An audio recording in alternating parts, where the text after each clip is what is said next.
Hello friends, Gayatri క్రియేషన్కు స్వాగతం. గాయత్రి క్రియేషన్లో ఈరోజు మనం చందమామలో దాదాపు 48 నెలలు ధారావాహికంగా ప్రచురించబడిన వీర హనుమాన్ గురించి చెప్పుకోబోతున్నాం. దీంట్లో హనుమంతుడి జననం మొదలు చివరకు జరిగేంత వరకు చందమామ వాళ్ళు చెప్పారండి. ఇక కథలోనికి వస్తే, పూర్వం సుపరగిరి మీద కేసరి అనే గొప్ప వానరుడు ఉండేవాడు. ఆ పర్వతం మీద 60,000 మంది వానరులు ఉండేవారు. కేసరి వారికి నాయకుడు. ఒకప్పుడు ప్రభాస తీర్థంలో ఉండే మునులను శంఖము శబలము అనే 2 ఏనుగులు బాధిస్తూ ఉంటే కేసరి ఆ 2 ఏనుగులను చంపేశాడు. అందుచేత అతనికి కేసరి అంటే సింహం అనే పేరు వచ్చింది.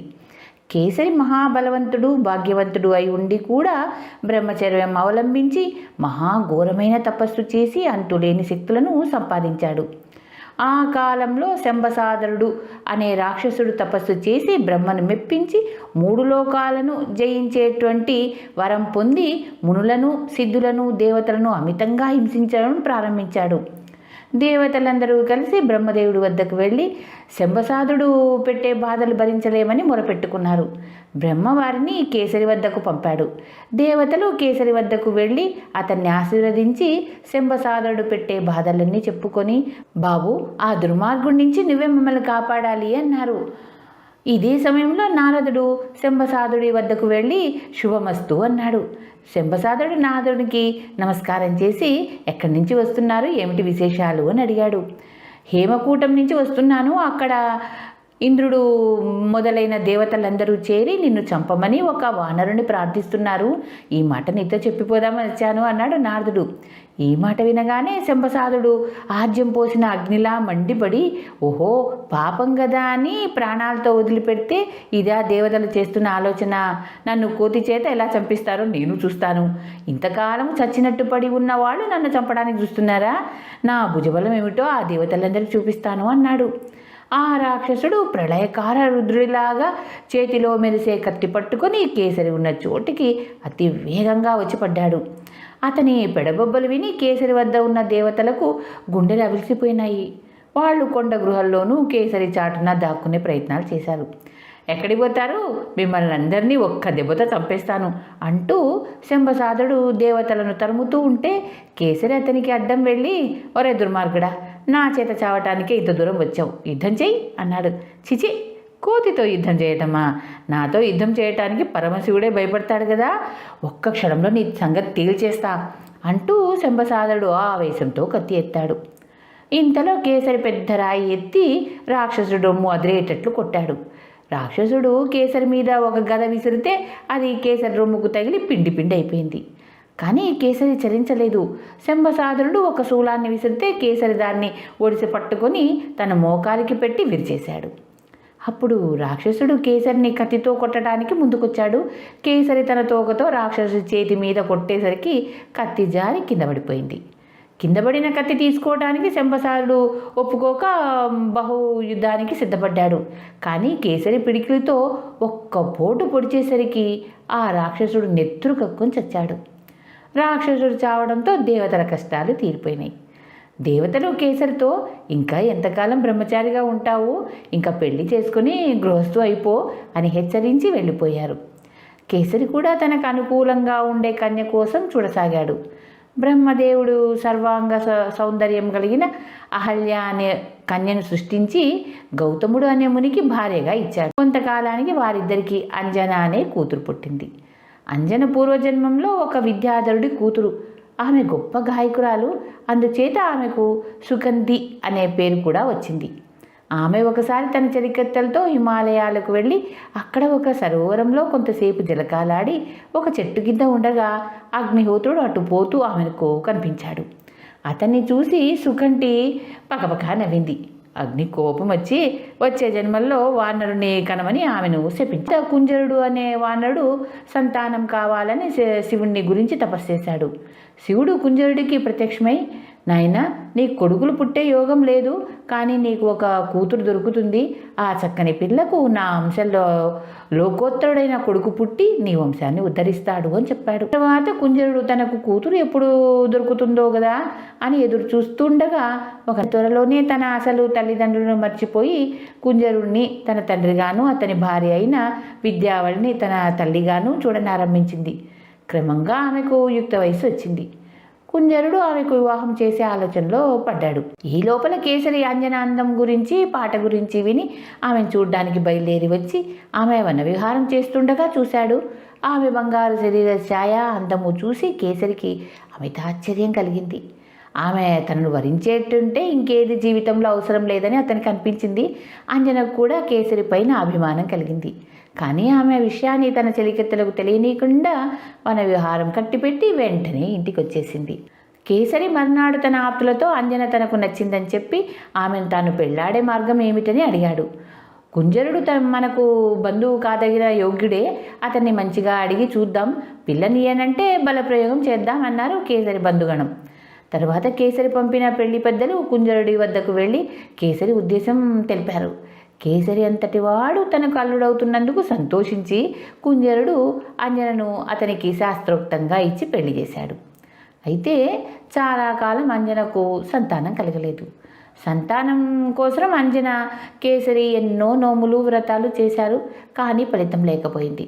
చివరకు అంజన పిల్లల కోసం వాయుదేవుణ్ణి గూర్చి తపస్సు చేయ నిశ్చయించుకుంది. కేసరి అందుకు సమ్మతించి పుంజక స్థలం అనే చోట ఆమెను తపస్సు చేయమన్నాడు. అలాగే అంజన వాయుదేవుణ్ణి ధ్యానిస్తూ తపస్సు ప్రారంభించింది. చివరకు వాయుదేవుడు కరుణించి ఒక దివ్య ఫలాన్ని తెచ్చి అంజన ముందు పెట్టి వెళ్ళిపోయాడు. అంజన ఆ పండు తిని గర్భవతి అయింది. ఆమె తలలో గర్భచిహ్నాలు నానాటికి ఎక్కువ అవుతుండడం చూసి ఆశ్చర్యపడి ఆందోళన చెందింది. అప్పుడు ఆకాశం నుంచి ఆ శిరవాణి ఇలా పలికింది, అమ్మాయి విచారించకు, ఒకప్పుడు శివుడు ఒక దివ్య బలాన్ని వాయుదేవుడికి ప్రసాదించాడు. వాయుదేవుడు ఇప్పుడు దాన్ని నీకు ఇచ్చాడు. దాన్ని నువ్వు తినడం చేత సాక్షాత్తు ఆ శివుడే నీ గర్భంలో పెరుగుతున్నాడు. నీకు గర్భం కలగటానికి వాయుదేవుడి సహాయపడ్డాడు కనుక ఆ కుర్రవాడు వాయుపుత్రుడుగా ప్రఖ్యాతి పొందుతాడు. 3 లోకాల్లోనూ అంతులేని కీర్తి సంపాదిస్తాడు అని పలికింది. ఆ శిరవాణి ఇలా చెప్పిన మీదట వాయుదేవుడు అంజన ఎదుట ప్రత్యక్షమై, ఆ శిరవాణి చెప్పిందంతా యథార్థం, విచారించక నువ్వు వెళ్ళి నీ భర్తతో ఇలా జరిగిందని చెప్పు అని చెప్పి అదృశ్యమయ్యాడు. అంజన కేసరి వద్దకు తిరిగి వచ్చి అతనితో జరిగిందంతా చెప్పింది. కేసరి సంతోషించాడు. 1 సంవత్సరం గడిచిన మీదట అంజన ఒక పిల్లవాణ్ణి కన్నది. వెంటనే దుందురుబులు మోగాయి. వర్షం కురిసింది. ఆ కుర్రవాణ్ణి చూసి కేసరి అమితమైన ఆనందం పొంది పండుగ చేసుకున్నాడు. పిల్లవాడికి ఆకలి తీరటానికి పళ్ళు తీసుకొద్దామని అంజన తన బిడ్డను తన పర్ణశాలలో చిగురుటాకుల పక్క మీద పడుకోబెట్టి అడవికి వెళ్ళింది. కానీ ఆ పిల్లవాడు ఆకలి మీద ఉండి మెల్లగా లేచి తల్లి వెనుకగా పర్ణశాల బయటకు వచ్చి తూర్పు దిక్కుగా చూశాడు. అప్పుడే తూర్పు కొండ మీద నుంచి ఎర్రగా పైకి వస్తున్న అందమైన సూర్యబింబం కనిపించింది. దాన్ని చూసి ఆ కుర్రవాడు పండు అనుకొని తెలియంతనం వల్ల దాన్ని పట్టుకునే ఉద్దేశంతో ఆకాశానికి ఎగిరాడు. అలా సూర్యుడికేసి ఎగిరిపోతున్న ఆ కుర్రవాడిని చూసి యక్షులు, రాక్షసులు, నాగులు నివ్వెరపోయి ఏదో ప్రళయం ముంచుకొస్తుందనుకున్నారు. ఇదేదో అపూర్వమైన కొత్త అవతారంగా వాళ్లకు కనబడింది. తన అనుచరులు ఆ కుర్రవాడిని చూసి భయపడుతూ ఉంటే సూర్యుడు వారితో, ఇతడు ఈశ్వర తేజస్సుతో లోకాలను రక్షించడానికి పుట్టిన ఆంజనేయుడు, గొప్ప బలశౌర్యుడు కలవాడు. అయితే కుర్రతనం చేత నన్ను చూసి పండు అని భ్రమపడి తినడానికి వస్తున్నాడు, భయపడకండి అన్నాడు. తనను చూసి పండు అని భ్రమపడి దగ్గరకు ఎగిరి వచ్చే ఆంజనేయుడిని చూసి సూర్యుడు ముచ్చటపడి తన వేడిని తగ్గించుకున్నాడు. ఇంతలో ఆంజనేయుడు వచ్చి సూర్యుడిని పట్టుకొని నోట్లో పెట్టుకొని వేడి అనిపించి మళ్ళీ బయటకు తెచ్చి చేత్తో కొట్టి తిట్టి గొడవ చేపడసాగాడు. ఆ రోజు అమావాస్య, రాహు సూర్యుడిని పట్టుకునే రోజు. అందుచేత సూర్యుడిని మింగటానికి రాహు ఆ సమయంలో వచ్చాడు. రాహుని చూసి ఆంజనేయుడు పెద్ద బెడబొబ్బలు పెట్టాడు. అది విని రాహు భయకంపితుడై అతి వేగంగా పారిపోయి స్వర్గం చేరి ఇంద్రుడి కొలువుకు వెళ్ళాడు. ఇంద్రసభలో విద్యాధరులు ఇంద్రుడికి స్తోత్ర పాఠాలు చదువుతున్నారు. తుంబురనాథులు వీణ వాయిస్తున్నారు. ఆ అప్సరసలు నాట్యం చేస్తున్నారు. ఇంద్రుడు చింతామణి పీఠం మీద వైభవంగా కూర్చున్నాడు. రాహు ఇంద్రుడిని చూసి చేరి, నీకేం, నువ్వు హాయిగా ఆటపాటలతో గానంతో కాలం గడుపుతున్నావా అన్నాడు. అదేమిటి అన్నాడు ఇంద్రుడు. ఈవేళ పర్వదినం కదా, సూర్యుని పట్టుకుందామని నేను వెళ్ళేసరికి నాకు శత్రువుగా మరొక రాహు దాపురించి సూర్యుని పట్టేశాడు. సూర్యుని చంద్రుని పట్టడానికి ఇంకో రాహు ఉంటే నేను దేనికి అన్నాడు రాహువు. ఇంద్రుడు నివ్వెరపోయి, ఏమిటి ఇంకొకడెవరో వచ్చి సూర్యుని పట్టాడా? ఏది నా వెంటరా అని ఐరావతాన్ని ఎక్కి చేతితో వజ్రాయుధాన్ని పట్టుకొని వేగంగా బయలుదేరాడు. ఇంద్రుడు అండ ఉన్నాడు కదా అన్న ధైర్యంతో రాహు ఆంజనేయుడి మీదికి వెళ్ళాడు. ఆంజనేయుడు రాహువును ఎగాదిగా చూసి పండు అనుకొని పట్టుకోబోయాడు. ఆంజనేయుడు ఆర్భాటం చేసి ఉగ్ర నరసింహమూర్తిలాగా మీదికి రావటం చూసి రాహు కంగారుగా ఇంద్రుడి దగ్గరకు పరిగెత్తుకుంటూ పోయి, ఈ అబ్బాయి నన్ను చంపేస్తున్నాడు, రక్షించు అని కేకలు పెట్టాడు. భయపడకు అంటూ ఇంద్రుడు తన ఏనుగును ముందుకు తోలాడు. గీంకరిస్తూ తన మీదికి వచ్చే ఐరావతాన్ని చూసి ఆంజనేయుడు, ఈ పండు తెల్లగా బాగుంది, దీన్ని తిని ఆకలి తీర్చుకుంటాను అనుకొని మీదికి వచ్చేసరికి ఐరావతం కూడా బెదిరింది. ఇంద్రుడి కోపం వచ్చి ఆంజనేయుడిపై వజ్రాయుధం విసిరాడు. ఆ దెబ్బకు ఆంజనేయుడి దవడ పడిపోయింది. అతను ఉదయాద్రి మీద పడిపోయి కదలకుండా ఉండిపోయాడు. ఇది చూసి వాయుదేవుడికి దుఃఖం ముంచుకొచ్చింది. అతని కోపం కూడా వచ్చి సంచరించడం మానేశాడు. ఈ లోపల అంజన పర్ణశాలకు తిరిగి వచ్చి చూసేసరికి పక్క మీద బిడ్డ లేడు. ఆమె తన బిడ్డ కోసం రకరకాలుగా ఏడవడం మొదలుపెట్టింది. కేసరి ఆమెను ఊరడిస్తూ, ఏడవకు, నీ కొడుకు ఉదయించే సూర్యుని చూసి పండు అని భ్రమపడి పట్టుకోపోయాడు. ఈ సంగతి రావు చెప్పేసరికి ఇంద్రుడు వచ్చి దవడ పగిలేట్టు కొట్టాడు. నీ కొడుకు స్పృహ తప్పి తూర్పు కొండల మీద పడి ఉన్నాడు. వాయుదేవుడు ఇంద్రుడిపై అలిగి సంచారం మానేశాడు. నీ కొడుకు సమస్త శుభాలు కలుగుతాయి అన్నాడు. ఈ మాటలతో అంజన ఊరడిల్లింది. వాయుదేవుడు అలిగి స్తంభించిపోయేసరికి దేవతలు కంగారుపడి బ్రహ్మ వద్దకు వెళ్ళి ఇంద్రుడు ఆంజనేయుడి దవడ పాలగొట్టి పోగొట్టిన సంగతి, వాయుదేవుడు అలిగిన సంగతి చెప్పి కాపాడమని వేడుకున్నారు.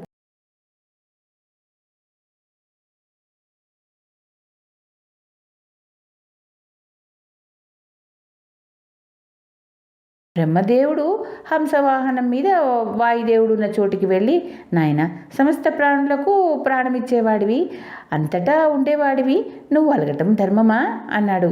వాయుదేవుడు వెళ్ళి మూర్చిపోయిన ఆంజనేయుడిని తన చేతుల్లో ఎత్తి తీసుకుని వచ్చి బ్రహ్మకాళ్ళ వద్ద పెట్టి నమస్కారం చేశాడు. బ్రహ్మ ఆ కుర్రవాడిని తన చేతితో తాకేసరికి అతనిలో తిరిగి చైతన్యం వచ్చింది.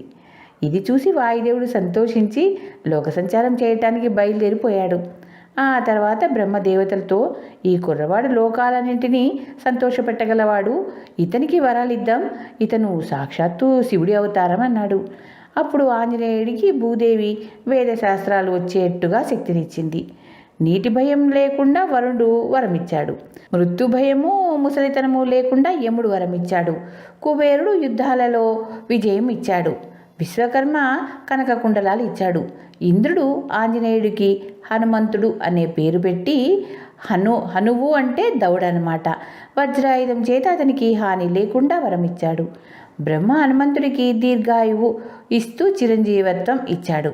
తర్వాత బ్రహ్మ వాయుదేవుడితో, నీ కొడుకు నిష్కల్షమైన కీర్తి సంపాదిస్తాడు, ఎన్నడూ ఓడిపోడు, ఏకవీరుడు, పర్వతం లాంటి ధీరత్వం గలవాడు, అణిమాసిద్ధి సిద్ధులన్నీ ఇతనికి ఉంటాయి, తలుచుకున్నంత మాత్రాన విశ్వమంతా చూడగలడు, విరాగి, కోరిన రూపం పొందగలడు, ఇతనిలో అంతులేని శౌర్యం, ధైర్యం, దయాది గుణాలుంటాయి, ఎన్నో అద్భుతమైన పనులు చేస్తాడు, వాటిని నువ్వే చూస్తావు అని చెప్పి వెళ్ళిపోయాడు. హనుమంతుని గురించి, అతను సూర్యుని పట్టుకోవటం గురించి చిత్రంగా చెప్పుకుంటూ దేవతలు కూడా వెళ్ళిపోయారు. వాయుదేవుడు హనుమంతుని తీసుకుని పోయి అంజనకిచ్చాడు. ఆమె తన కొడుకును తిరిగి పొందినందుకు ఆనంద బాష్పాలు రాల్చింది. ఆ ప్రాంతాల్లో తపస్సు చేసుకునే వాళ్ళు హనుమంతుడి సంగతి విని ఆశ్చర్యపడుతూ, సూర్యుడి కాంతి శరీరం మీద పడితేనే తాపం కలుగుతుంది కదా, ఈ పిల్లవాడు వెళ్ళి సూర్యుని పట్టుకోవటం ఏమిటి అనుకున్నారు. తన కొడుకు దేవతలందరూ వరాలిచ్చిన సంగతి తెలిసి కేసరి చాలా సంతోషించాడు. హనుమంతుడు పెరిగి వస్తూ సమస్తమైన జ్ఞానము కలిగి ఉండి మంచివాడుగా ఉండి కూడా ఆకతాయి పనులు చేస్తూ తిరగసాగాడు. మంచి పనులు చేయాలి కానీ మర్కట చేష్టలు చేయరాదని తల్లిదండ్రులు దరిద్రులను బాధించడం చాలా అసహ్యమని తల్లిదండ్రులు ఎంత చెప్పినా వినక అతని చిలిపి చేష్టలు చేస్తూ కాలం గడిపేవాడు. లోకాలను రక్షించడానికి పుట్టిన ఈ హనుమంతుడు చిన్నతనంలో ఇంత ఆకతాయి పనులు చేయటం ఏమిటా అని బ్రాహ్మణులకు అర్థం కాలేదు. ఏదన్నా శాపం పెడదామన్నా అతనికి శాపాలు తగలకుండా బ్రహ్మ ఇచ్చిన వరం ఉంది. అయితే ఇంత మహాశక్తిమంతుడికి ఏ అడ్డు అదుపు లేకపోతే లోకాలను తారుమారు చేయడా? అందుచేత ఈ బ్రాహ్మణులు హనుమంతుడికి తన బలం తెలియకుండా ఉండాలన్నారు. వెంటనే హనుమంతుడు సాత్వికుడిగా మారిపోయాడు. కొడుకులో ఈ మార్పు చూసి అంజన, కేసరి చాలా తృప్తిపడ్డారు. కొంతకాలం గడిచింది. ఒకనాడు అంజన హనుమంతుడితో, నాయనా, కిష్కింధలో వాలి, సుగ్రీవులని 2 అన్నదమ్ములు ఉన్నారు. వారిని మా తల్లి అయిన అహల్య కన్నది. అందుచేత వాళ్ళు నీకు మేనమామలు. నువ్వు కిష్కింధకు వెళ్ళి సుగ్రీవుడు అంట చేరు. ఏ కారణం చేతైనా వాలి సుగ్రీవుల మధ్య వైరం వస్తే నువ్వు వాలిని చంపేవు సుమా అన్నది. హనుమంతుడు తల్లికి నమస్కరించి సెలవు తీసుకొని కిష్కింధకు బయలుదేరాడు. వాలి సుగ్రీవులు అతన్ని ఆదరించారు. అతను సుగ్రీవుడికి మంత్రిగా ఉండనారంభించాడు. అతనికి వేదాలు, శాస్త్రాలు నేర్చుకోవాలని కోరిక కలిగింది. ఒకనాటి ఉదయం హనుమంతుడు కాలకృత్యాలు తీర్చుకొని సూర్యుడు ఉదయించే సమయానికి గగన మార్గాన ఎగిరి సూర్యుడి వద్దకు వెళ్ళి నమస్కారం చేశాడు. సూర్యుడు సంతోషించి, సంకల్ప సిద్ధిరస్తు, ఏం నాయనా, ఏం పని మీద వచ్చావు అని అడిగాడు. అయ్యా, వేదశాస్త్రాలు నేర్చుకోవటానికి వచ్చాను అన్నాడు హనుమంతుడు. బాగానే ఉంది, కానీ నేను మేరు పర్వతం చుట్టూ అతివేగంగా తిరుగుతూ ఉంటాను. నా నుంచి శాస్త్రాలు నేర్చుకోవటం చాలా కష్టమవుతుంది అన్నాడు సూర్యుడు. దానికి హనుమంతుడు, మహాత్మా, ఉదయ పర్వతం మీద ఒక కాలు, అస్తమయ పర్వతం మీద ఇంకో కాలు పెట్టి మీ వద్ద చదువుకోమన్నారా, లేక మీకు ముందు నడుస్తూ చదువుకోమన్నారా అని సూర్యుడిని అడిగాడు. సూర్యుడు ఈ మాటకు సంతోషించి, నాయనా, నీ వంటివాడు సృష్టిలో మరెవరూ లేడు. 2 కొండల మీద పాదాల నుంచి నిలబడు, దేవతలు చూసి ఆనందిస్తారు అన్నాడు. వెంటనే హనుమంతుడు సూర్యుడికి ప్రదక్షిణ నమస్కారాలు చేసి తన శరీరాన్ని నక్షత్రాల కన్నా పెద్దదిగా ఉండేట్లు పెంచి అన్ని దిక్కులు ఆక్రమించుకొని బ్రహ్మాండం నిండేటట్లు చేశాడు. ఈ అవతారం చూసి బ్రహ్మదేవుడు నివ్వెరపోయాడు. మునులు, దేవతలు హనుమంతుడిని చూసి నమస్కారాలు చేశారు. సూర్యుడు పొందిన అద్భుతం అంతా ఇంత కాదు. ఆయన హనుమంతుడితో, ప్రత్యక్ష రుద్రుడివి, నాకు కీర్తి కలిగించటానికి వచ్చావే గాని నేను నీకు ఏం ఉపదేశించగలను నాయనా అన్నాడు. హనుమంతుడు వినయంగా, మహాత్మా, ఇలా అనవచ్చునా? వేదాలకు మూలమైన వాడివి, నన్ను శిష్యుడిగా చేసుకుని దయతో వేదత్రయం బోధించు అంటూ తన మామూలు రూపం ధరించి సూర్యుడి రథానికి ఎదురుగ్గా నిలబడ్డాడు. సూర్యుడు గడియకు 9,70,000 యోజనాల వేగంతో నడుస్తున్నాడు. అంత వేగంతోనూ హనుమంతుడు ఎగురుతూ సూర్యుడికి ఎదురుగా నిలబడి నేర్చుకోవాల్సిందంతా స్మృతి పురాణాలతో కూడా నేర్చుకున్నాడు. చదువు పూర్తి కాగానే హనుమంతుడు సూర్యుడికి నమస్కారం చేసి సెలవు పుచ్చుకొని కిష్కింధకు వెళ్ళి తన సంగతులన్నీ చెప్పాడు. సుగ్రీవుడు హనుమంతుడి పట్ల హెచ్చు ప్రేమ కలిగి అతని తన వద్దే ఉంచుకున్నాడు. వాలి, సుగ్రీవుడు చాలా అన్యోన్యంగా ఉండేవారు. వారిని పెంచిన తండ్రి ఋషివీర్యుడు చనిపోయాక వారి రాజ్యానికి వాలి రాజు, సుగ్రీవుడు యువరాజు అయ్యారు. వాలి పరాక్రమలు సాటిలేనివి. అతనితో యుద్ధం చేసిన ఎవరూ గెలవలేరు. రాజులందరినీ జయించిన మదంతో రావణాసుడు ఒకసారి వాలి వద్దకు వచ్చి అతని యుద్ధానికి పిలిచాడు. వాలి రావణాసుడితో యుద్ధం చేసి అతన్ని చావగొట్టి చితగొట్టాడు. తర్వాత రావణుడు వాలితో స్నేహంగా ఉంటూ వచ్చాడు. తరువాత వాళ్ళని యుద్ధానికి పిలిచిన ఒకవాడు దుందుబి అనే రాక్షసుడున్నాడు. వాడు మదించి హిమవంతుణ్ణి యుద్ధానికి పిలిచాడు. హిమవంతుడు దుందుబితో, బాబు, నీతో యుద్ధం చేసే శక్తి నాకు లేదు. నీతో యుద్ధం చేయగలవాడు వాలి ఒక్కడే. నువ్వు మధురా నగరానికి వెళ్ళి అతన్ని యుద్ధానికి పిలువు, తప్పకొస్తాడు అన్నాడు. ఈ మాట విని దుందుబి మధురా నగరానికి వచ్చి ఆవరణాన్ని ధ్వంసం చేస్తూ వాలిని యుద్ధానికి పిలిచాడు. మధువనం కిష్కింధకు బయట ఉంది. వాలి దుందుబి పిలుపు విని వచ్చి యుద్ధంలో వాడిని చంపి వాడి శరీరాన్ని విసిరివేశాడు. దుందుబి కళేబరం దూరాన ఉన్న ఋష్యముఖ పర్వతం మీద పడింది. వాడి రక్తం ఆ పర్వతం మీద తపస్సు చేసుకుంటూ ఉన్న మాతంగి మహామునుల మీద పడింది. ఆ ముని కోపించి వారి ఋషిముఖం పర్వతం మీదకి వస్తే అతని తల పగిలిపోతుంది అని శాపం పెట్టాడు. తర్వాత వాలికి దుందుబి కొడుకైన మాయావితో వైరం వచ్చింది. దుందుబిని వాలి చంపి ఉండటమే కాక ఒక స్త్రీ విషయంలో కూడా మాయావికి వాలికి వైరం ఏర్పడింది. ఒకనాటి అర్ధరాత్రి మాయావిని కిష్కింధ నగర ద్వారం వద్దకు వచ్చి పెడబొబ్బలు పెడుతూ వాళ్ళని యుద్ధానికి పిలిచాడు. నిద్రపోతున్న వాలి లేచి శత్రు యొక్క దర్పం సహించలేక వాడితో యుద్ధానికి బయలుదేరాడు. సుగ్రీవుడు వాలి భార్య అయిన తారా వద్దని ఎంతో వారించారు, కానీ వాలి వినలేదు. వాలిని ఆపలేక సుగ్రీవుడు కూడా అతని వెంట యుద్ధానికి బయలుదేరాడు. అన్నదమ్ములిద్దరూ వస్తుండటం చూసి మాయావిని భయపడి పారిపోసాగాడు. వాలి సుగ్రీవులు అతన్ని తరుముకుంటూ వెళ్ళారు. మాయావి వారిని చాలా దూరం తీసుకుపోయి ముళ్ళకంపలు కప్పి ఉన్న ఒక కొండ బిలంలో ప్రవేశించాడు. నేను మాయావిని హతమార్చి వచ్చే వరకు నువ్వు ఇక్కడే ఉండు అని సుగ్రీవుడితో చెప్పి వాలి కూడా బిలంలో ప్రవేశించాడు. వాలి ఎంతకు తిరిగి రాకపోయేసరికి అతను చచ్చిపోయాడేమో అని సుగ్రీవుడికి భయం వేసింది. ఇంతలో బిలం ముందు నుంచి నురగలతో కూడిన రక్తం బయటికి రాసాగింది. బిలం నుంచి వచ్చే ధ్వనులు రాక్షసుడిగా అతనికి వినపడ్డాయి. సుగ్రీవుడు తన అన్న కోసం దుఃఖించి ఆ బిలానికి కొండరాయి అడ్డు పెట్టి అన్నకు జలతర్పణ విడిచి కిష్కింధ నగరానికి తిరిగి వచ్చాడు. వానరులు అతన్ని రాజుగా అభిషేకించారు. వాలి మరణించాడని సుగ్రీవుడు బిలాన్ని కొండరాయితో కప్పి తిరిగి వచ్చాడు. కానీ వాలి మాయావి చేతిలో చావలేదు. తానే మాయావిని చంపి తిరిగి వచ్చాడు. తిరిగి వచ్చిన వాలికి సుగ్రీవుడు గౌరవంగా నమస్కారం చేశాడు. వాలి సుగ్రీవుని కోపంగా తిట్టిపోశాడు. సుగ్రీవుడు తన కిరీటం తీసి వాలి పాదాల వద్దల పెట్టి అతనికి సాష్టాంగ నమస్కారం చేశాడు. వాలి కోపం పోగొట్టడానికి సుగ్రీవుడు, ఆహా అన్నా, నువ్వు శత్రువును చంపి తిరిగి రావటం నా మహాభాగ్యం. అంతకన్నా మా అందరికీ సంతోషం ఏముంది? నేను బిలం దగ్గర ఎంతోసేపు నిలబడ్డాను. అందులో నుంచి రక్తం బయటికి వచ్చినప్పుడు నాకు కలిగిన దుఃఖం ఏమని చెప్పను. అప్పుడు ఆ బిలాన్ని కొండరాయితో కప్పిపెట్టి కిష్కింధకు తిరిగి వచ్చాను. నేను రాజ్యాభిషేకం కోరలేదు. పౌరులు మంత్రులు రాజులు ఉండాలని పట్టుపట్టి నాకు రాజ్యాభిషేకం చేశారు. ఇప్పుడు నువ్వే రాజువు, నేను యువరాజును, నన్ను అపార్థం చేసుకోకు అన్నాడు. కానీ సుగ్రీవుడి మాటలను వాలి వినిపించుకోలేదు. అతను అందరినీ పిలిపించి వారి ఎదుట సుగ్రీవుడిని నానా మాటలు అన్నాడు. వీడు నేను మాయావిని తరుముకుంటూ వెళ్ళాం. మాయావి ఒక భయంకరమైన బిలంలో దూరాడు. వాణ్ణి చంపిగాని కిష్కింధకు తిరిగి రానని శపథం చేసి ఈ సుగ్రీవుని బిలం వద్దనే ఉండమని చెప్పి లోపలికి వెళ్ళాను. బిలంలో నాకు మాయావి ఒకంతటా దొరకలేదు. శ్రమపడి వాడిని వెతికి పట్టుకొని చంపి వాళ్ళందరినీ చంపి తిరిగి వచ్చేసరికి బిలం ద్వారం కూడా నాకు కనిపించలేదు. సుగ్రీవా అని గట్టిగా కేకలు పెడితే జవాబు లేదు. ఈ దుర్మార్గుడు రాజ్యం కోసం ఆ బిలాన్ని మూసి నన్ను బయటకు రాకుండా చేద్దామనుకున్నాడు. బిలానికి అడ్డంగా ఉన్న రాతిని తన్ని పగలగొట్టి వచ్చేశాను అన్నాడు. ఇలా అని వాలి సుగ్రీవుడిని కట్టుబట్టలతో వెళ్ళగొట్టాడు. సుగ్రీవుడి భార్య అయిన రుమను తన భార్యగా చేసుకున్నాడు. సుగ్రీవుడు వాలి భయం కొద్దీ ఋషిముఖ పర్వతం మీద తలదాచుకున్నాడు. ఈ వనవాసంలో సుగ్రీవుడి వెంట హనుమంతుడు, జాంబవంతుడు, మైందుడు, ద్వివిందుడు అనే వానరులు అతని మంత్రులుగా ఉన్నారు. సుగ్రీవుడి వెంట ఉంటున్న సమయంలోనే హనుమంతుడికి రాముడితో పరిచయం కలిగింది. అది ఇలా జరిగింది.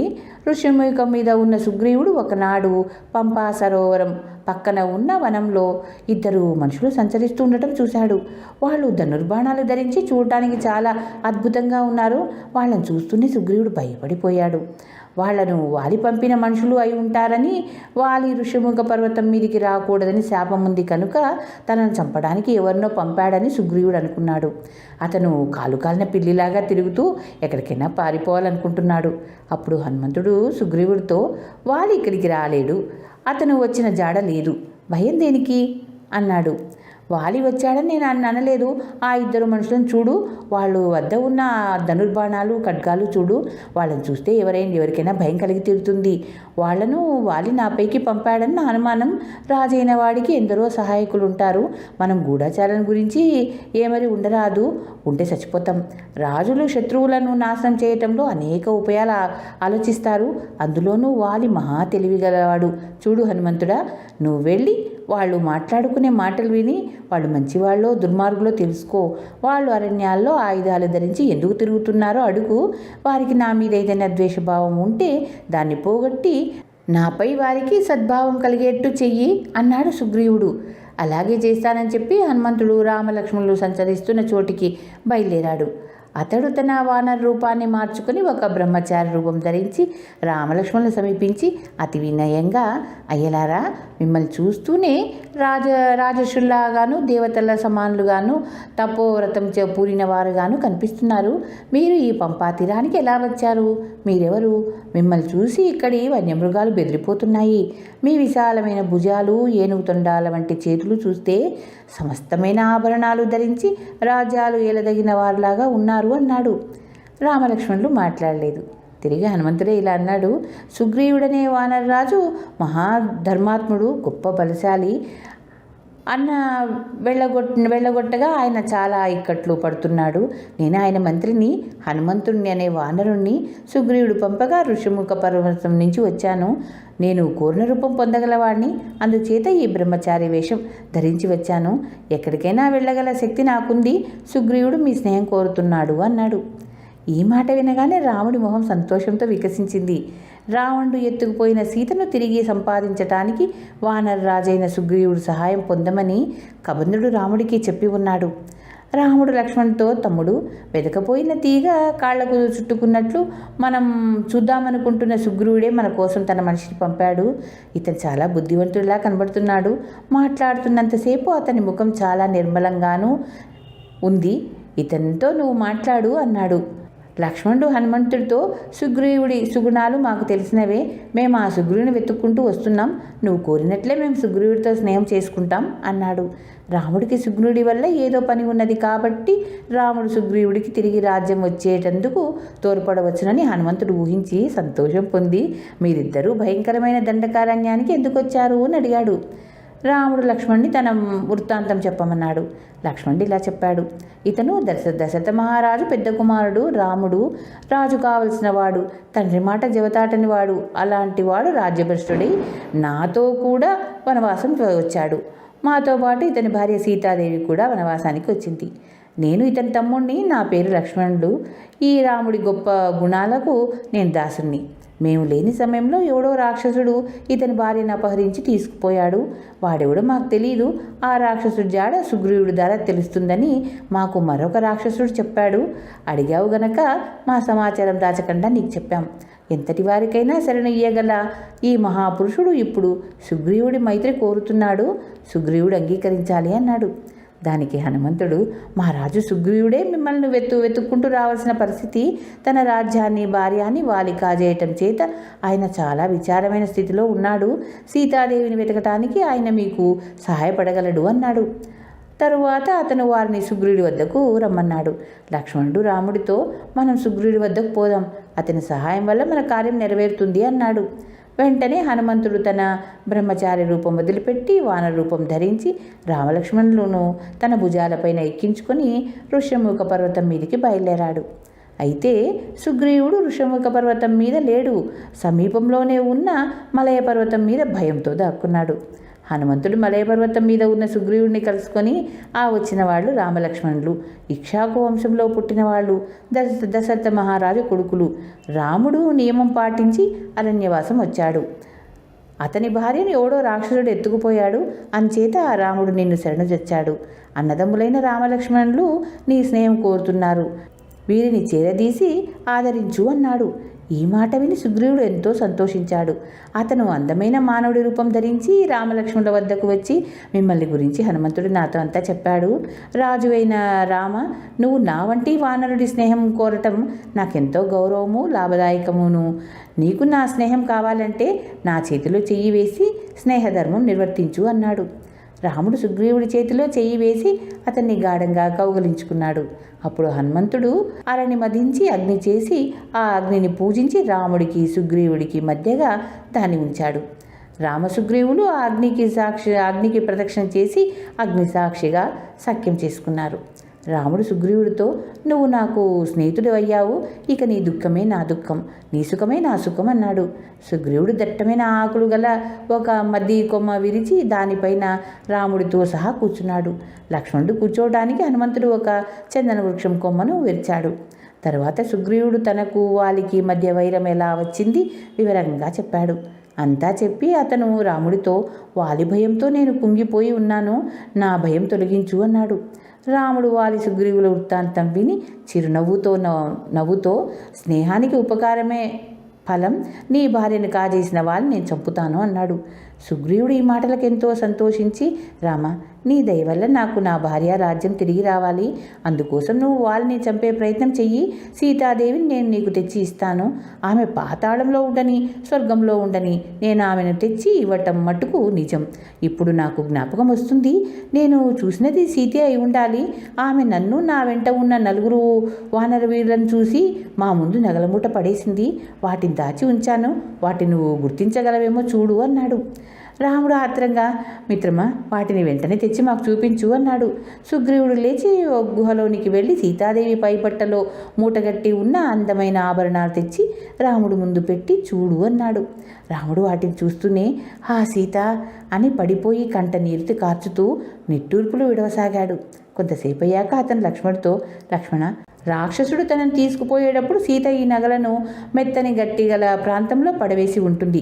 అందుచేతనే ఇవి చెక్కు చెదరకుండా ఉన్నాయి అన్నాడు. లక్ష్మణుడు రాముడితో, ఈ కేయూరాలు కుండరాలు నేను గుర్తించలేను, కానీ సీత కాళ్లకు రోజు నమస్కరించేటప్పుడు కనిపించే ఈ అందెలను గుర్తించగలను అన్నాడు. రాముడు దీనంగా సుగ్రీవుణ్ణి, నువ్వు చూస్తుండగా ఆ రాక్షసుడు సీతను ఏ దిక్కుగా తీసుకుపోయాడు అని అడిగాడు. రాముడు తనను రావణాసుడు ఉండే చోటు అడిగేసరికి అతని బాధ చూసి తాను కూడా కన్నీరు కాచుతూ, సుగ్రీవుడు, రామ, ఆ రావణుడు ఎక్కడ ఉంటాడో నాకు తెలియదు, కానీ ఒక్క ప్రతిజ్ఞ చేయగలను. సీత నీకు తిరిగి దొరకటానికి అవసరమైన ప్రయత్నం చేస్తాను.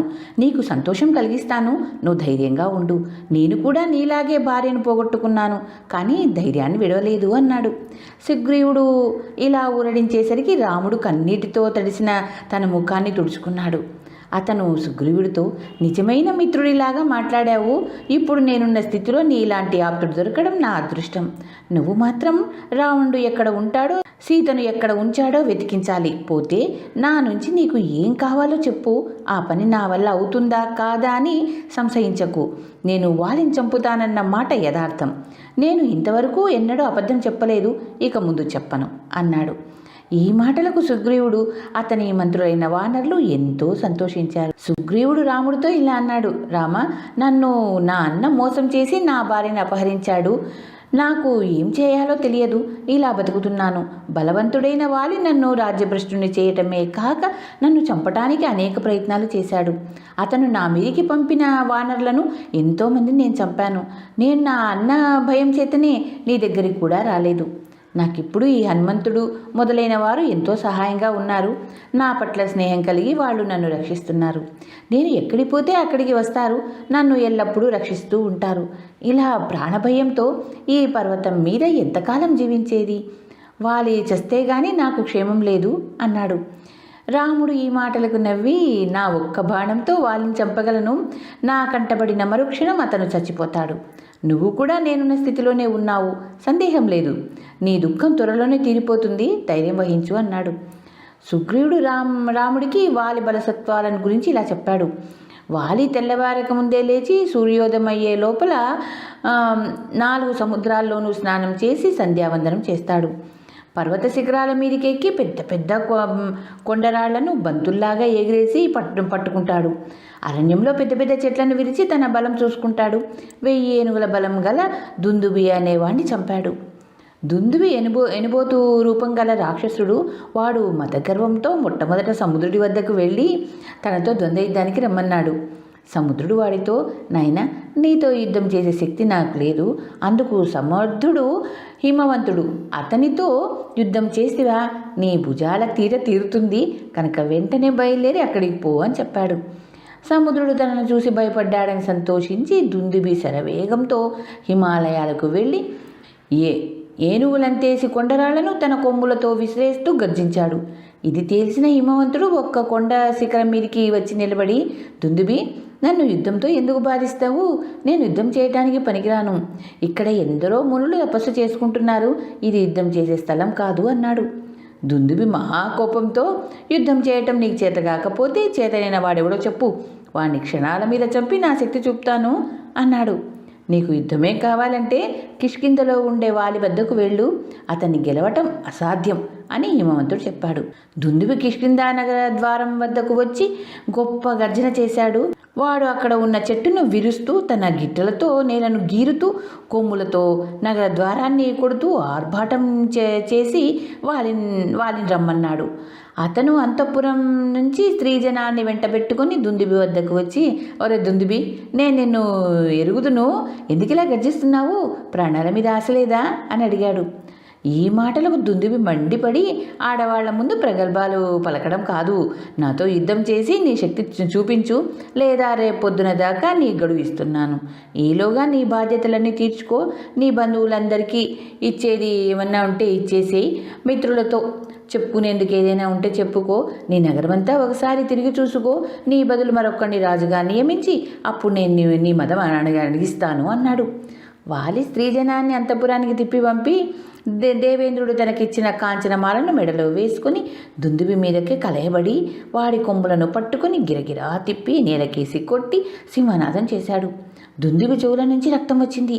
అయినా వాళ్ళిద్దరూ చాలాసేపు పిడికిళ్లతో, మోకాళ్లతోనూ, రాళ్లతోనూ, చెట్లతోనూ యుద్ధం చేశారు. క్రమంగా దుందుబి బలం క్షీణించి వాలి బలం పెరిగింది. అది చూసి వాలి దుందుబిని పైకెత్తి నేలకేసి కొట్టి చంపాడు.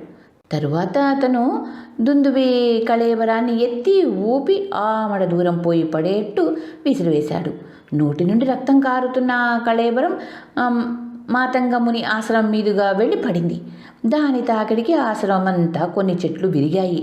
ఆశ్రమంలో రక్తపు మరకలు చూసి మాతంగ మహాముని కోపించి అందుకు కారకుడు వాలి అని తెలుసుకొని వాలి తన ఆశ్రమానికి ఆమడ దూరంలో అడుగు పెడితే చస్తాడని శాపం పెట్టి వాలి మృతులనందరినీ తన వనం నుంచి వెళ్ళగొట్టాడు. ఒక్కరోజు లోపల వెళ్ళిపోని వాళ్ళందరూ శిలలైపోతారని శాపం కూడా పెట్టాడు. తన వద్దకు తిరిగి వచ్చిన మృతులను చూసి వాలి, మీరందరూ ఎందుకు తిరిగి వచ్చారు? వానరులకు ప్రమాదం ఏది కలగలేదు కదా అని అడిగాడు. వాళ్ళు జరిగిందంతా చెప్పారు.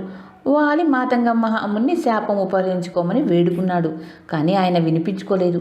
అది మొదలు వాలి ఋషముఖ పర్వతం కేసి చూడటం కూడా మానేశాడు. ఈ శాపం ఆపద సమయంలో సుగ్రీవుడికి లాభించింది. అతను తన మంత్రులతో ఋషముఖం మీద నిర్భయంగా ఉంటాడు.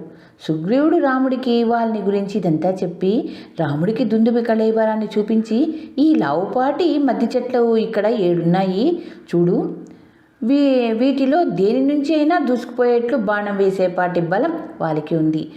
అలాంటి బలశాలిని యుద్ధంలో ఏ విధంగా చంపుతావు అని అడిగాడు. ఈ మాటలకు లక్ష్మణుడు నవ్వి, ఇతను ఏం చేస్తే వాళ్ళని చంపగలడన్న నమ్మకం నీ కుదురుతుంది అని అడిగాడు.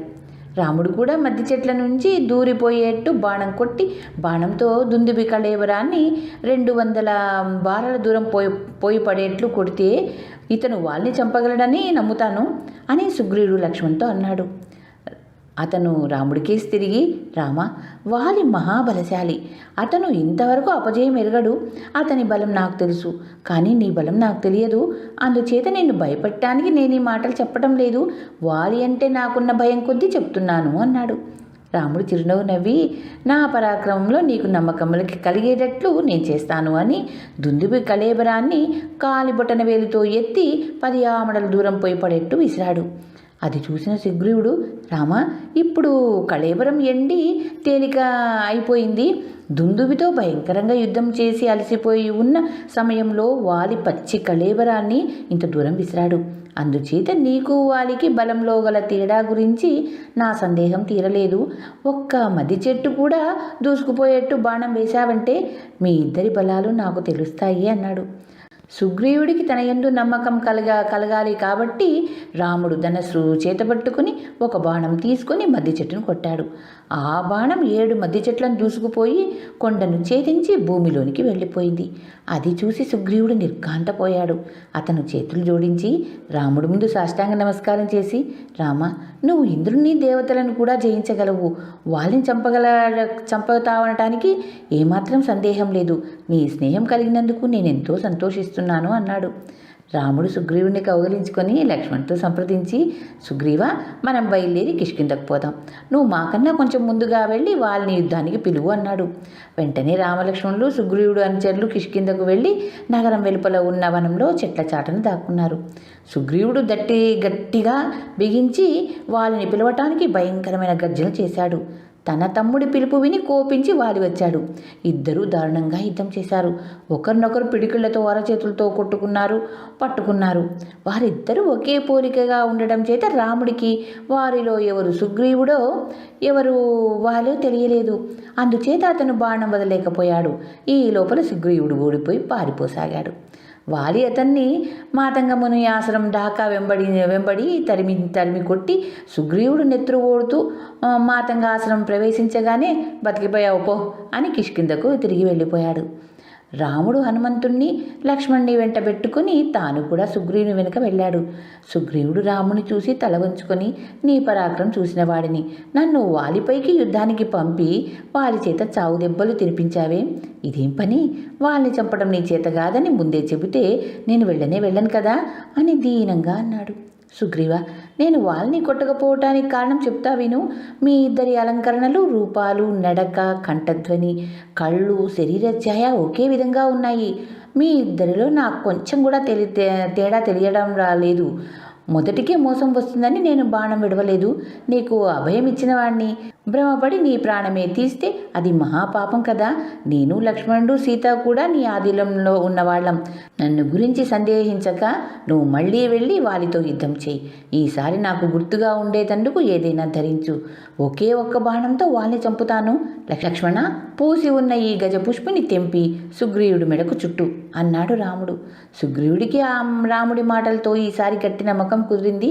అతను ఎంతో ఉత్సాహంగా గజపుష్పి మెడకు చుట్టుకొని మళ్ళీ కిష్కిందకు బయలుదేరాడు. గజపుష్పీలతను సుగ్రీవుడు తన మెడకు చుట్టుకున్న తర్వాత రాముడు అతన్ని వెంట పెట్టుకుని కిష్కిందకు వెళ్ళాడు. అతని వెంట ధనస్సు, బాణాలు ఉన్నాయి. రాముడికి ముందు సుగ్రీవుడు, లక్ష్మణుడు నడిచారు. అతని వెనుకగా వీరుడైన హనుమంతుడు, నలుడు, నీలుడు, తారుడు నడిచారు. దారిలో రాముడికి దట్టమైన చెట్లతో కూడిన ఒక అరణ్యం కనబడింది.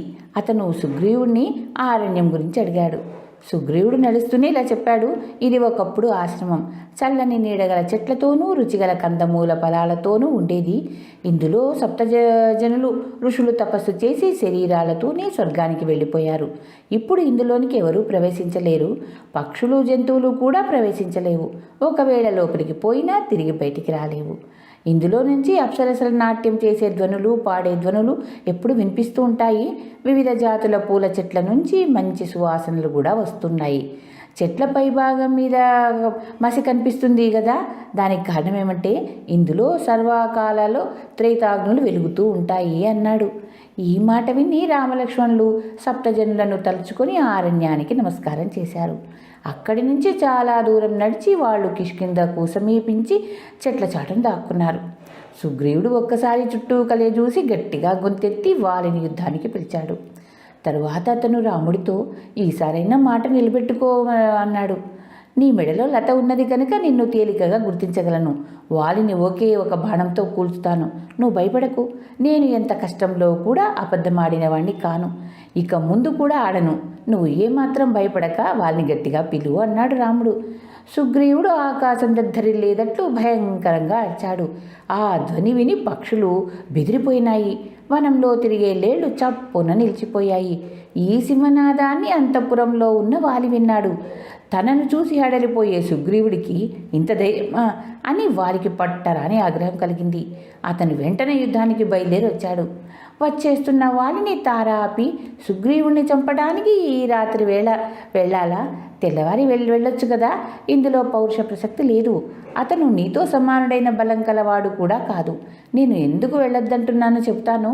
ఒకప్పుడు నీ చేత చావు దెబ్బలు తిని పారిపోయిన వాడు మళ్ళీ నీ మీదికి కయ్యానికి వచ్చాడంటే అతనికి ఎవరి సహాయమో ఉండి ఉంటుంది. లేకపోతే అతను రానే రాడు. అతనికి ఎవరి సహాయం ఉన్నా నేను చంపగలను అని అనుకోకు. సుగ్రీవుడు తెలివిగలవాడు. తనకు సహాయం వచ్చే వాళ్ళ శక్తి సామర్థ్యాలు చక్కగా పరీక్షించి గాని రాడు.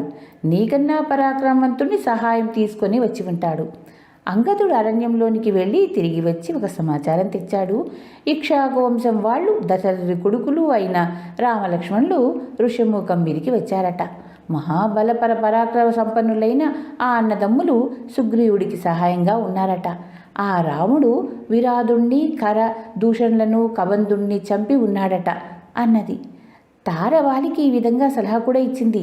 రాముడితో విరోధం పెట్టుకునే కన్నా సుగ్రీవుడితో స్నేహం చేసుకో. అతన్ని పిలిచి మళ్ళీ యువరాజుగా చెయ్యి. నీ రక్తం పంచుకో పుట్టినవాడే గాని పరాయివాడు కాదు కదా. నీ మంచి కోరే నేను ఈ మాట చెబుతున్నాను, తెలుసుకో అన్నది. కానీ ఆమె మాటలు మహాబలశాలి అయిన వాలికి రుచించలేదు. అతను తారతో ఇలా అన్నాడు, సుగ్రీవుడు ఒక వంక నన్ను యుద్ధానికి పిలుస్తూ ఉంటే నేను సహించనా? పిరికిదానివి, నీకేమీ తెలియదు. మహాసూరులకు యుద్ధంలో వెనక్కి తీయటం చావు కన్నా హీనం. రాముని గురించి భయపడకు. అతను నిరపరాధి అయిన నన్ను చంపి పాపం కట్టుకోడు. నా మేలు కోరే నువ్వు మాట్లాడావు, నా వెంట రాకు. నేను సుగ్రీవుడి మదం అణుస్తాను కానీ చంపను. నా దెబ్బకు తట్టుకోలేక వాడే పారిపోతాడు అన్నాడు. తార ఇంకేమీ చెప్పక వాలికి ప్రదక్షిణ చేసి యుద్ధంలో అతనికి జయం కలిగించే మంత్రాలు చదివి తన స్త్రీలతో సహా వెనక్కుపోయింది. తరువాత వాలి ముందుకు పోయి తనతో యుద్ధానికి సిద్ధంగా ఉన్న సుగ్రీవుని చూశాడు. తాను కూడా సుగ్రీవుడిలాగే నడుము బిగించి పిడికిలి పట్టి సుగ్రీవుడి మీదికి వెళ్ళాడు. సుగ్రీవుడు కూడా పిడికిలి బిగించి వాలి మీదికి వచ్చాడు. ఇద్దరూ ఒకరినొకరు పిడికిలతో పొడుచుకున్నారు. సుగ్రీవుడు ఒక సాల వృక్షం పెరిగి దానితో వాలిని కొట్టాడు. వాలి ఆ దెబ్బ కొంత చెల్లించాడు. అయితే క్రమంగా వాలి బలం కన్నా సుగ్రీవుడి బలం వేగంగా క్షీణించసాగింది. సుగ్రీవుడు బలం తగ్గుతూ ఉండటము, అతని మధ్య మధ్య దిక్కులు చూడటము గమనించి రాముడు వాలిని చంపటానికి అనువైన బాణం ఎన్నుకొని తన ధనస్సుకు ఎక్కుపెట్టి చెవిదాకా లాగి వదిలాడు. అది పెద్ద ధ్వనితో వెళ్ళి వాలి రొమ్ములో గుచ్చుకుంది. దాని దెబ్బకు దిమ్మరపోయి వాలి పడిపోయాడు. ఇంద్రుడిచ్చిన కాంచనమాల వాలి కంఠంలో ఉండిన కారణం చేత అతని ప్రాణాలు వెంటనే పోలేదు. అతను తనను కొట్టిన వాడి కోసం కళ్ళతో వెతుకుతుంటే లక్ష్మణుడితో సహా రాముడు వాలి దగ్గరికి వచ్చాడు. అప్పుడు వాలి రాముడిని చూసి ఇలా అన్నాడు, నువ్వు మహారాజు కొడుకువు, గుణవంతుడు అని కీర్తి తెచ్చుకున్నావు. శాస్త్రం తెలిసిన వాడివి, గొప్ప వంశంలో పుట్టావు, బలశౌర్యాలు గలవాడివి. నేను మరొకరితో యుద్ధం చేస్తుండగా నా రొమ్మును బాణంతో కొట్టావే, ఇందువల్ల నీకే గొప్పతనం వచ్చింది. నువ్వు పొంచి ఉండి నన్ను కొడతావని కూడా నాకు తెలియదే. రాజులకు ఉండవలసిన గుణాలు ఇంద్రియ నిగ్రహము, చిత్తశుద్ధి, ఓర్పు, సత్యము, ధర్మము, పరాక్రమము, దుష్ట శిక్షణ ఇవి నీలో ఉన్నాయని నమ్మి తార వద్దంటున్నా యుద్ధానికి వచ్చాను. నువ్వు దుర్బుద్ధివని, పాపాత్ముడివని, లోకవంచకుడని గ్రహించలేకపోయాను. నీకు కానీ నీ దేశానికి కానీ నేనేమీ అపకారం చేయలేదు, నిన్ను అవమానించలేదు, నీతో యుద్ధానికి రాలేదు. మరెవరితో యుద్ధం చేస్తున్న నన్ను నువ్వు ఎందుకు కొట్టావు? నన్ను వేట ధర్మంగా కొట్టావని కనుకునేందుకు కూడా లేదు. నా చర్మంతో కానీ, రోమాలతో కానీ, ఎముకలతో కానీ, మాంసంతో కానీ నీకు పని లేదు. నీ వంటి రాజు వల్ల భూమి చక్కగా పాలించబడదు. నీ వంటి కుటిలుడు, పాపి దశరథ మహారాజు కడుపున ఎలా పుట్టాడు? ఎవరైనా నిన్ను ఇలాంటి పని ఎందుకు చేశావని అడిగితే ఏం చెబుతావు? నీ పరాక్రమం నా మీద చూపకపోతే నీకు ద్రోహం చేసిన ఆ రావణుడి మీద చూపలేకపోయావా? నువ్వు నా ఎదురుగా నిలిచి యుద్ధం చేసి ఉంటే ఈ పాటికి నిన్ను యముడి వద్దకు పంపి ఉందును. నన్ను అడిగి ఉంటే నీకు ఒక్కరోజు లోపల సీతను వెతికి తెచ్చి ఇచ్చి ఉందును. సుగ్రీవుడు నన్ను చంపించి వానరాజు కావటం సహజం, కానీ నువ్వు చాటు నుంచి చంపటం మాత్రం అక్రమం. ఇలా చెప్పి క్రమంగా స్పృహ కోల్పోతున్న వాలితో రాముడు, నీకు ధర్మ సూక్ష్మం తెలియక నన్ను నిందించావు. ఈ భూప్రపంచమంతా ఇక్షాకుల రాజ్యం, దీనికి భరతుడు రాజ్యం. అతని ఆనత మీద మేము ధర్మాన్ని కాపాడుతూ సంచరిస్తున్నాం. నువ్వు ధర్మం తప్పావు. తమ్ముడు కొడుకుతో సమానుడు. నీ తమ్ముడి భార్య అయిన రూపను నువ్వు కాజేశావు. ఆ తప్పుకు నువ్వు ఈ విధంగా శిక్ష పొందావు. అంతేగాక నాకు సుగ్రీవుడు లక్ష్మణుడు లాంటి వాడు. అతని స్నేహం కోసం కూడా నేను ఈ పని చేశాను. నిన్ను నేను చంపటం అధర్మం ఎంతమాత్రం కాదు. నిన్ను చాటున ఉండి కొట్టినందుకు నేనేమీ విచారించటం లేదు. వనమృగాలను కొట్టేవాళ్ళు దాగి ఉండి వలలు పన్నటం లాంటిదే అనేక మాయోపాయాలు అవలంబించి ఈ పని చేస్తారు. తినే జంతువులనే కాక తినని జంతువులను కూడా రాజర్షులు చంపుతారు. నువ్వు తినరాని మృగానివి అన్నాడు. ప్రాణం పోయే ముందు వాలి రాముడితో, నేను చచ్చిపోతున్నందుకు విచారించను. తారను గురించి, బంధువులను గురించి నాకు చింత లేదు. నా చింత అంతా అంగదుని గురించి. వాడికి నేనంటే ప్రాణం. నా కోసం బెంగపడతాడు. అతన్ని కాపాడు. వాణ్ణి సుగ్రీవుని చూసినట్లు చూడు. తారను సుగ్రీవుడు నా కారణంగా అవమానించకుండా ఉండేట్టు చూడు అన్నాడు. రాముడు అలాగే చేస్తానని చెప్పాడు. వాలికి స్పృహ తప్పింది. ఈ లోపల వాలి సంగతి తారకు తెలిసింది. ఆమె అమితమైన దుఃఖంతో కొడుకును వెంట పెట్టుకొని కిష్కిందకు వచ్చింది. దారిలో ఆమెకు కొందరు వానరులు ఎదురై, తారా వెనక్కు వెళ్ళు, నీ కొడుకు అంగదుడిని కాపాడుకో, రాముడు రూపంలో మృత్యువు వచ్చి వాళ్ళని తీసుకుపోతుంది, నగర ద్వారాలు భద్రంగా మూయించి అంగదుడికి పట్టాభిషేకం చెయ్యి, లేకపోతే నీ కిష్కిందలో నిల్వని నీడ కూడా దొరకదు, శత్రువులైన వానరులు వచ్చి ఆక్రమించుకుంటారు అన్నారు. ఆ మాటకు తార, నా భర్తే పోగా కొడుకు, రాజ్యము, నా శరీరము ఏమైతే ఆ వాలి దగ్గరికే పోతాను అని తల రొమ్ము బాదుకొని ఏడుస్తూ వేగంగా వెళ్ళి నేల మీద పడి ఉన్న వాలిని దగ్గరగా నిలబడి ఉన్న రామలక్ష్మణ్ చూసింది. తరువాత ఆమె వాలి వద్దకు వెళ్ళి అతన్ని కౌగలించుకుని ఏడ్చింది. తారను అంగదుణ్ణి చూడగానే సుగ్రీవుడికి దుఃఖం ముంచుకొచ్చింది. హనుమంతుడు తారను చూసి ఆమెను ఈ విధంగా ఓదార్చాడు. తార, పోయిన వారిని గురించి దుఃఖించనవసరం లేదు, ఎందుకంటే అంతా పోయేవాళ్లే. దిగులు పడవలసింది నిన్ను గురించి, నీ కొడుకు గురించి. వాడి యోగక్షేమాలు విచారిస్తూ వాడి జీవితం తీర్చిదిద్దు. వాలి మహాత్ముడు, అతనికి ఉత్తమ లోకాలు కలిగాయి. అంగదుడు రాజైతే నువ్వు అతనికి సహాయంగా ఉండు. వాలికి ఉత్తర క్రియలు జరపాలి, అంగదుడికి రాజ్యాభిషేకం చేయవలసి ఉంది అన్నాడు. ఈ మాటకు తార, హనుమంతుడా, నువ్వు చెప్పినవి నేను చేసే పనులు కావు, సుగ్రీవుడు చేయవలసింది, నేను వాళ్ళతో పోవలసిన దాన్ని అన్నది. వాలి ప్రాణాలు ఇంకా పోలేదు. అతను కళ్ళు తెరిచి అటూ ఇటూ చూశాడు. తన కొడుకు దగ్గర నిలబడి ఉన్న సుగ్రీవుడు కనిపించాడు. వాలి సుగ్రీవుడితో ఇలా అన్నాడు, నిన్ను రాజ్యం నుంచి వెళ్ళగొట్టి నీ భార్యను అపహరించానని నన్ను తప్పు పట్టకు. మన ఇద్దరము రాజ్యసుఖం పంచుకోవటము, సోదర స్నేహంతో ఉండటము రాసిపెట్టలేక నా బుద్ధి అలా పోయింది.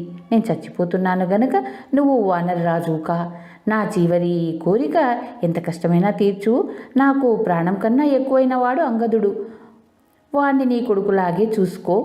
వాడికి ఏ లోటు రానియకు. వాడికి ఇక నువ్వు తప్ప ఎవరూ లేరు. వాడు నీ ఎంత పరాక్రమం కలవాడు. అన్ని విషయాల్లోనూ నీకు తోడుగా ఉండగలడు. సుషేణుని కూతురు నా భార్య అయిన తార చాలా సూక్ష్మ బుద్ధి కలది.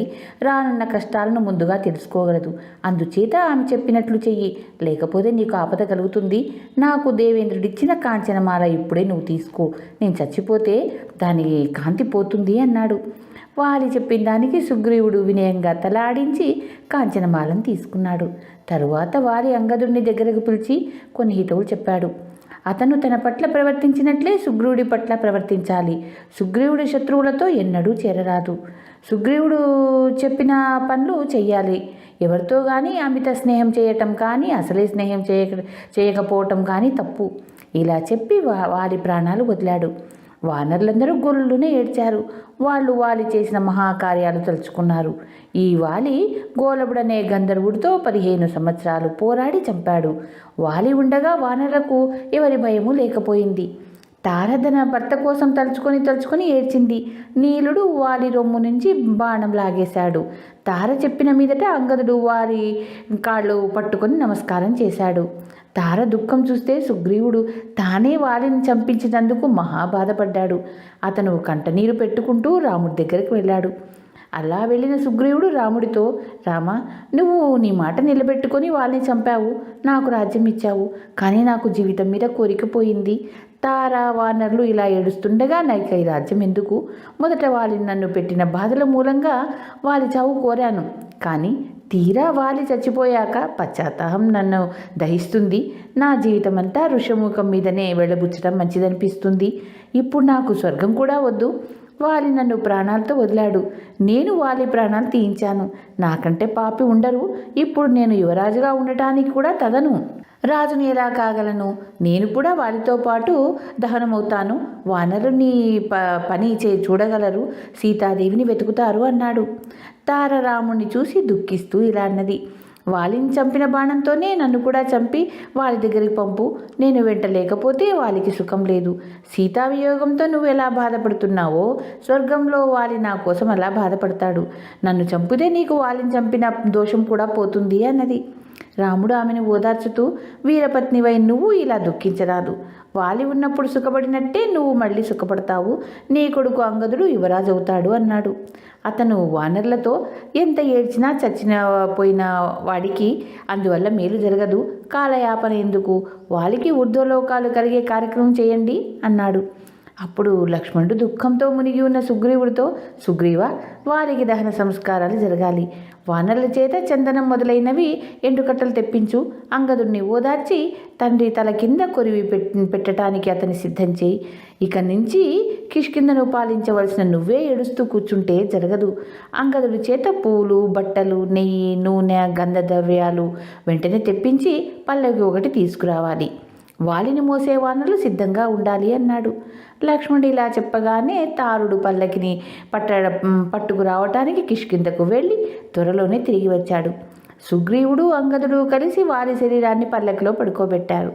సుగ్రీవుడు వారి శరీరం మీద పూలు కప్పి పల్లకి తీసుకుపోయే దారి వెంట పూలు చల్లమని వానరులను ఆజ్ఞాపించాడు. శవం వెంట అంగదుడితో పాటు వాలి బంధువులైన తారుడు మొదలైన వాళ్ళు, స్త్రీలు నడిచారు. ఒక వాగు సమీపాన ఇసుకలో చితిపేర్చారు. తరువాత వాలిని దహనం చేసి జలతర్పణాలు ఇడిచారు. రాముడు దగ్గర ఉండి వానరుల చేత కర్మకాండ అంతా యథావిధిగా చేయించాడు. సుగ్రీవుడు స్నానం చేసి తడి బట్టలతో రామలక్ష్మణుల వద్దకు వచ్చాడు. వానరులంతా అతనితో పాటే అక్కడ నిలబడ్డారు. అప్పుడు హనుమంతుడు రాముడితో, రామ, నీ దయ వల్ల సుగ్రీవుడికి రాజ్యం వచ్చింది. నీ సెలవైతే అతను ఇప్పుడిక కిష్కింధ ప్రవేశించి ఎన్నో ముఖ్యమైన పనులు చేయాలి. అతను శాస్త్రోక్తంగా పట్టాభిషేకం చేయించుకొని నిన్ను తగిన విధంగా సన్మానిస్తాడు. అందుచేత నువ్వు కిష్కింధకు వచ్చి నీ చేతి మీదుగా పట్టాభిషేకం జరిపించి వానరులకు ఆనందం కలిగించు అన్నాడు. దానికి రాముడు, హనుమంతుడా, తండ్రి ఆజ్ఞ ప్రకారం 14 ఏళ్ళు వనవాసం చేయవలసిన నేను గ్రామాల్లోని కానీ పట్టణాలలోని కానీ ప్రవేశించరాదు. మీరే సుగ్రీవుని తీసుకుపోయి అతనికి వైభవంగా పట్టాభిషేకం చేయండి.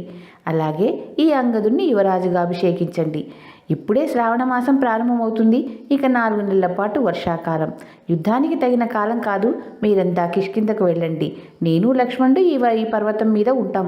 ఇక్కడ ఉన్న గృహ విశాలంగా ఉండటానికి చాలా బాగుంది. పక్కనే నీరు, పద్మాలు ఉన్నాయి. తిరిగి కార్తీక మాసం వచ్చినప్పుడు రావణుణ్ణి యుద్ధంలో చంపే ప్రయత్నం చేద్దామన్నాడు. ఈ విధంగా రాముడి ఆజ్ఞ పొంది సుగ్రీవుడు కిష్కింధలో ప్రవేశించాడు. వానరులంతా అతన్ని అనుసరించారు.